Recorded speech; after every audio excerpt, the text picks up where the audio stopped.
À tous, aujourd'hui je voulais vous présenter donc la Orture Master 2. Je voulais vous montrer des techniques, des trucs pratiques et du coup vous allez pouvoir juger par vous-même. Donc là je vais pas la mettre en marche car ça sert à rien, il y a plein de vidéos qui tournent sur internet où les gens la mettent en marche. Je voulais surtout vous montrer ce qu'on pouvait faire avec les gravures et les techniques que j'ai trouvées pour pouvoir justement éviter d'être emmerdé avec certains réglages. Alors, le laser qui est ici, c'est un 20 watts. Donc 20 watts, du coup on le sait de suite parce qu'il y a cette partie-là, le ventilo et le gros bloc laser. Et ça c'est quelque chose que j'ai imprimé du coup avec l'anneau cubique. Ça permet de pouvoir régler. Mais le côté pratique, c'est que du coup j'ai pas besoin de le régler 36 000 fois. Alors là maintenant je vais vous montrer le laser à côté, un laser de 7 watts. Le laser de 7 watts, hop, désolé. Voilà, le laser de 7 watts en le mettant réellement à côté. Hop, voilà la taille. Alors la différence entre un laser de 7 watts et un laser de 20 watts, elle est où?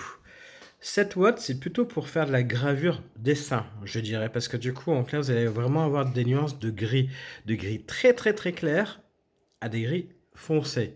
Mais vous allez réellement avoir toute cette gamme-là de couleurs. Donc en clair, très pratique pour faire du dessin en gravure.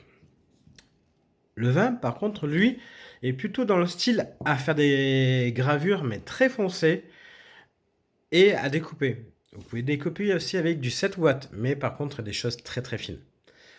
Le 20, vous allez pouvoir faire des découpes avec des choses plus épaisses. Quand je dis des choses, je parle de bois. Après, il y a d'autres matières qui sont très, comment je peux dire ça, très légères. Après, vous pouvez pas, par exemple, découper du métal. Ça, c'est clair et net. Par contre, vous allez pouvoir graver du métal avec certaines techniques que je ne peux pas vous montrer là, mais il y a des techniques, par exemple, à la moutarde. C'est un truc de malade. Si vous regardez sur Internet, vous allez voir, sur YouTube, il y a des gens qui gravent grâce à de la moutarde. Vous mettez de la moutarde sur une matière, sur du métal, vous mettez une couche très très fine, et vous allez pouvoir graver dessus en faisant une double passe, en mettant le laser à fond la caisse, mais vous allez réussir à graver. Sans ça, c'est même pas le peine de rêver. Vous n'arriverez pas à graver sur du métal, hein, ni de l'aluminium, ni quoi que ce soit. La moutarde, faut pas me demander pourquoi, ça doit faire une réaction chimique, mais en tout cas, ça marche. Après le reste, franchement, que dalle. Le 7 watts, c'est même pas la peine de penser à graver sur du métal. Comme je dis, c'est sur du bois ou n'importe quoi, mais, enfin n'importe quoi de léger, mais ce sera surtout pour du dessin. 20 gravures. Découper tout ce que vous voulez. Alors, au début, quand vous allez vous entraîner, les réglages c'est un peu compliqué, mais si vous faites comme moi, vous allez faire un petit peu de la merde. Au début, vous allez faire des trucs dans ce style-là, vous allez dire putain, c'est pas possible, j'y arrive pas. C'est moche. Ensuite, du coup, quand vous allez arriver un peu plus, vous allez dire bah, il faut que je baisse l'intensité. Et là, ce qui est cool, c'est quand vous allez commencer à faire quelque chose d'à peu près correct, style ceci. Ça, c'est sur une planche à découper. Je trouve ça trop cool pour personnaliser une planche à découper. Surtout que les planches à découper, sérieusement, c'est pas super joli, mais vous pouvez faire ce que vous voulez après. Donc, une fois que vous commencez à graver, vous allez pouvoir faire des choses dans ce style-là. Ça, c'est une gravure, bien sûr, qui a été loupée, mais c'est un Dalek, c'est quand même joli. Moi, je suis assez fan aussi de Doctor Who, donc du coup, voilà. Donc, entre parenthèses, juste pour info, donc il y a le 20 watts, il y a le 7 watts, et entre le 7 et le 20, il y a le 15. Malheureusement, je l'ai pas. Donc s'il y en a un qui veut me l'offrir, je suis preneur. Bon, voilà. Mais du coup, en gros, après, vous pouvez par exemple, j'ai fait une deuxième tentative. Voilà. Et là, c'est pareil. Si vous regardez bien, c'est joli, mais la gravure était trop légère. Et du coup, bah, vous voyez, il y a des endroits où c'est pas gravé correctement. Je vais vous montrer ensuite qu'est-ce que ça donne après. Alors, pour tous ceux qui me suivent, du coup, ils savent que j'ai une trottinette. Excusez-moi, je suis encore malade et c'est un peu gênant. Et du coup, je voudrais fabriquer des decks totalement personnalisés. Et ce graveur, il est idéal pour ça. Donc du coup, ce que j'ai fait, c'est que je me suis fabriqué justement ma planche pour mon futur deck. Enfin, mon futur deck pour ma trottinette. Et du coup, il faudra juste que je fasse la découpe. Le problème qu'il y a, c'est que je me suis aperçu, là, il y a un décalage. Pourquoi il y a un décalage? Parce que au moment, ça vibrait. En fait, le graveur, quand il grave, Mais des fois, il donne des à-coups. Et le problème qu'il y a, c'est que ça bouge. Mais j'ai trouvé une technique. Et franchement, elle coûte que dalle. Quand je dis que dalle, c'est vraiment que dalle. C'est-à-dire que du coup, ce sera entièrement gratuit pour pas être emmerdé. Et là, vous allez vous dire, j'aimerais bien savoir qu'est-ce que c'est. Et je vais vous la dire après. Mais pas de suite. Je suis pas sympa. Donc, je vais vous montrer d'abord aussi sur quoi j'ai gravé. Donc, j'ai gravé aussi sur d'autres matières qui sont totalement différentes. Voilà. Alors là, c'est une des matières que j'ai gravées avec le 7 watts, parce que justement, c'est une matière très très souple, du caoutchouc, voilà.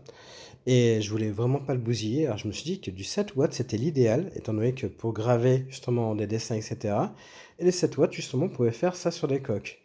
Donc, du coup, c'est super joli, ça donne des nuances. Je sais pas si vous voyez correctement. Donc ça, c'est du 7 watts.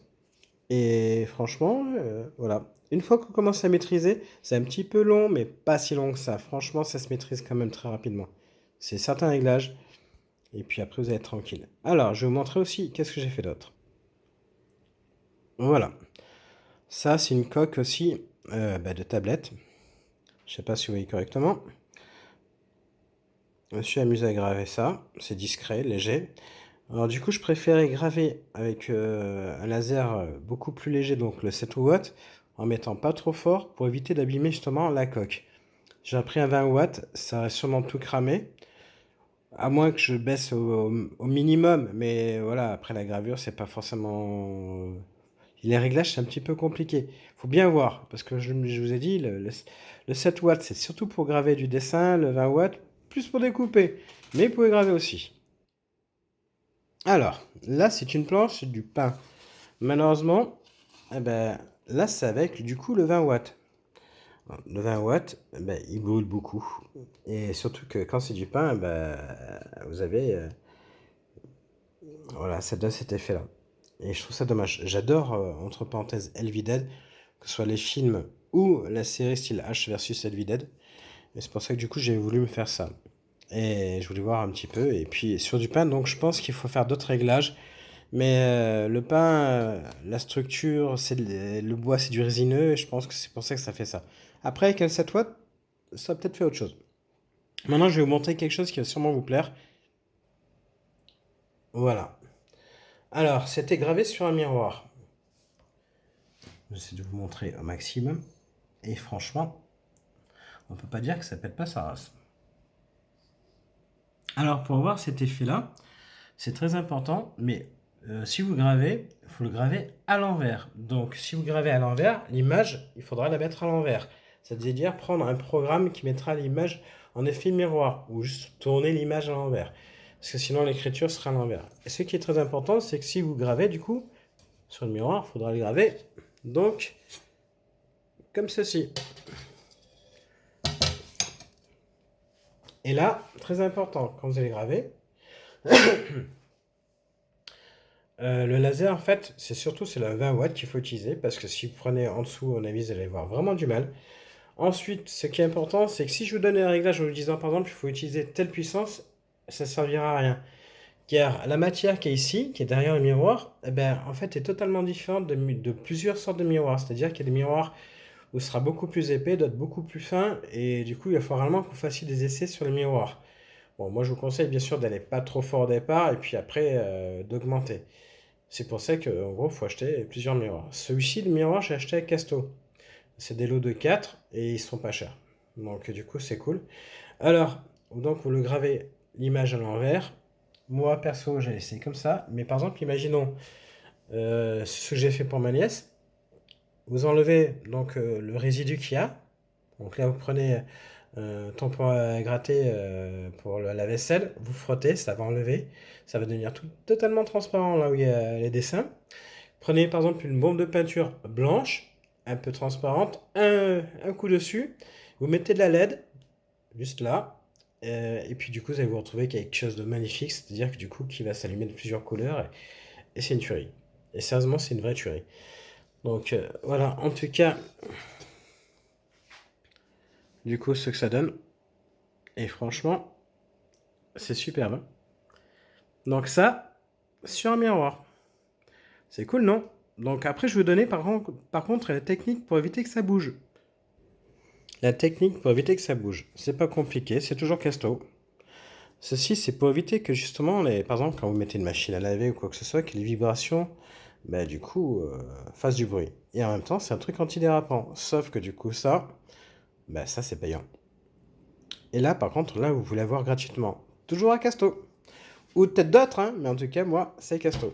Alors, Casto, quand ils reçoivent des palettes, eh ben, la plupart du temps, le matos qu'ils ont dessus, ils veulent pas que ce soit abîmé, ils mettent carrément des bandes de caoutchouc. Et ces bandes de caoutchouc, c'est exactement la même chose que ce que je vous ai montré.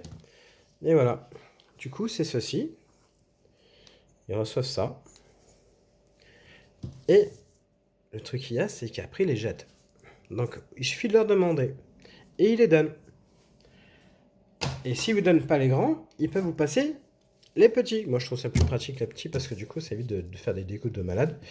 Alors, les petits, c'est pareil. Ils sont très fins. Et ça, c'est pratique qu'ils soient très fins. Je vais vous montrer pourquoi. Déjà, d'une, c'est antidérapant. Donc, le côté pratique, c'est que par exemple, il suffit de garder quelques-uns que vous allez mettre sur la surface. Par exemple, il y a votre meuble. Vous avez votre graveur.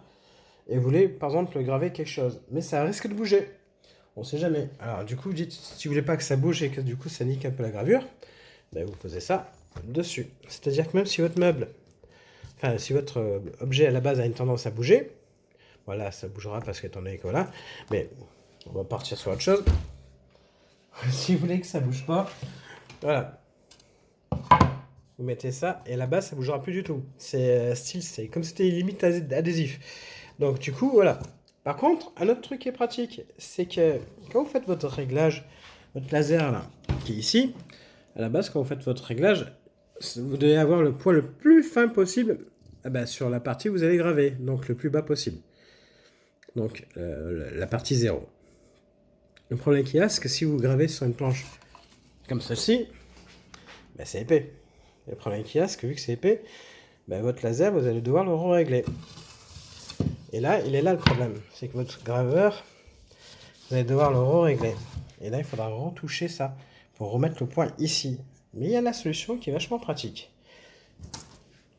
C'est que cette partie-là, vous la découpez en 3. À moins que vous en ayez vraiment à gogo. Moi, j'en ai pas récupéré 3 tonnes, mais quand même. Du coup, le découper en 3. Si vous découpez en 3, ça vous donne ceci. Donc, ceci, à force de les avoir, c'est pratique parce que du coup, vous en avez beaucoup plus. Alors, pour éviter que votre graveur soit justement, que vous ayez besoin de refaire le pointage, du coup, il suffit juste de prendre ceci, vous le mettez au niveau du devant du bois, qui est là, et dès que votre doigt, vous arrivez à faire ça et qu'il n'y a pas vraiment d'accroche, c'est que vous avez la bonne hauteur. C'est-à-dire que ceci-là, enfin ceci, vous le prenez, vous le mettez au niveau du pied, vous soulevez, vous posez le pied dessus, vous faites exactement la même chose avec le même nombre de chaque côté. C'est-à-dire que du coup, vous allez vous retrouver avec un tas comme ça de chaque côté du pied. Et vous allez vous retrouver du coup avec la très très bonne hauteur du laser qui va toucher le bois sans que vous ayez à chaque fois changé. Ça vous permettra déjà d'avoir, comment je peux dire ça, le laser qui sera réglé parfaitement sans avoir chaque fois le bouger.